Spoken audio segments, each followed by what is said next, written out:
Hi, hello, me again. Remember this thing? I bought the collector's edition of Ori and the Will of the Wisps. It was for the Xbox One. Fun fact, I don't have an Xbox One.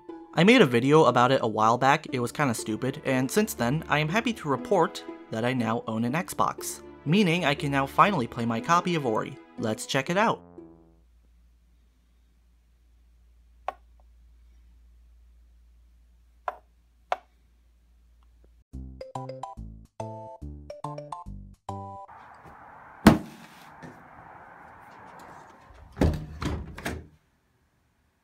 So yeah, I have an Xbox Series S, a digital-only console.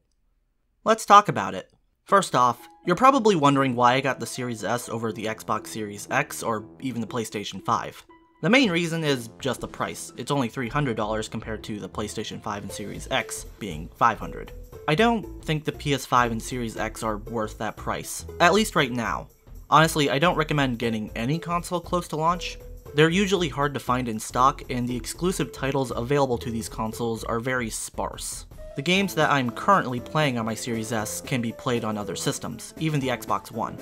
Sure, the games do run better on these modern systems, but if you care that much about performance, then I'd say just invest in a PC.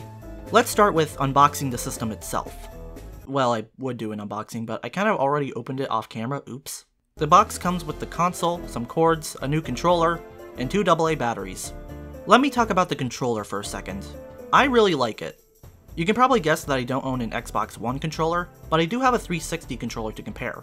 And as you can see, the controller has not changed much at all, for better or worse. The layout is nearly identical, aside from a new capture button. The controller has rumble, but no gyro controls to my knowledge, and it still has AA batteries as a default option.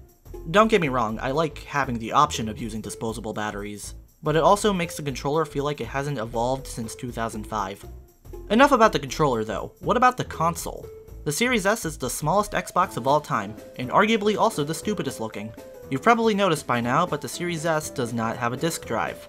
Yep, the future is now, whether you want it or not. All digital and streaming only.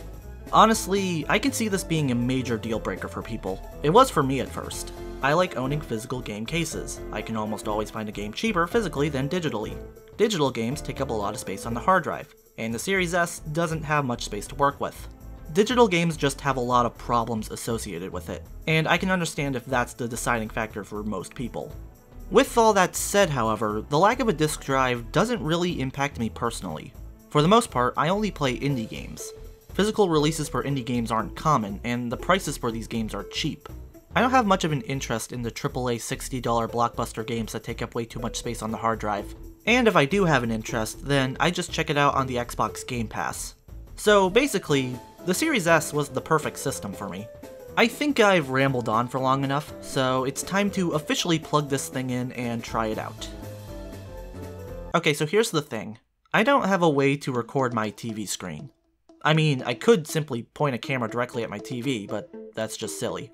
I was hoping the capture button would allow me to record stuff. It does not, it only seems to be active during gameplay. Speaking of gameplay, I'm focusing on the console for this video and not the games. Plus, I've only played like 2 things so far. One of them is, of course, Ori, and the other one is I don't know.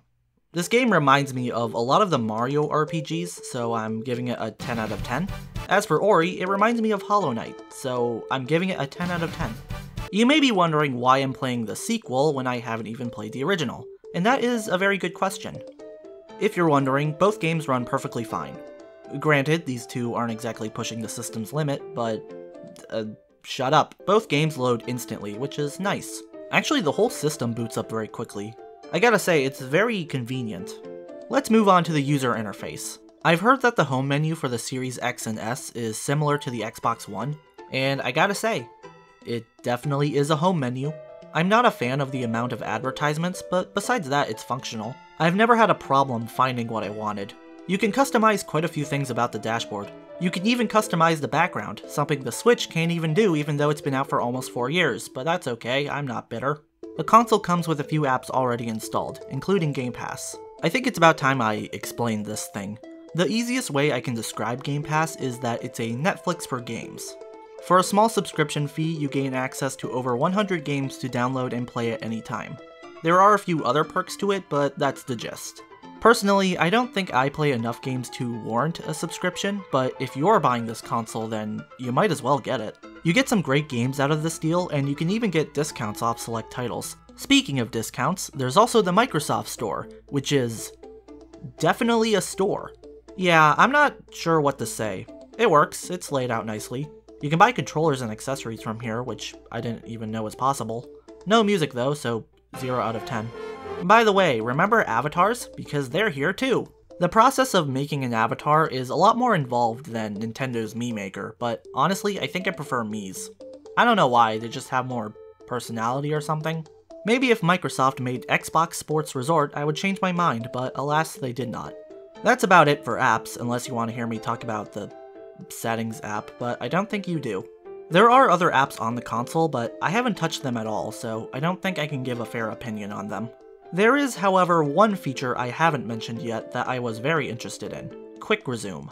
To put it simply, Quick Resume allows you to suspend a game and switch to another. This means you can have a game that will pick up right where you left off, no loading required. Is it a system seller?